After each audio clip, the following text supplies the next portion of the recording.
അച്ഛാ, അച്ഛൻ കെട്ടുന്ന തേത്തിനെന്തിനാ പൊട്ടെന്ന് വിളിക്കണേ?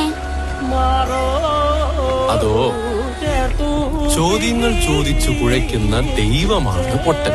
പണ്ട് വഴിമാറാൻ ആജ്ഞാപിച്ച ശങ്കരാചാര്യരോട് നീങ്ങളെ കുത്തിയാലും ഒന്നല്ലേ ചോര, ഏങ്ങളെ കുത്തിയാലും ഒന്നല്ലേ ചോര എന്ന് പറഞ്ഞ പുലയനെ പൊട്ടനെന്ന് വിളിച്ച് തീയിലിട്ട് ചുട്ടപ്പോ എനിക്ക് കുളിരണേ കുളിരണേ എന്ന് പറഞ്ഞ് ശിവനായി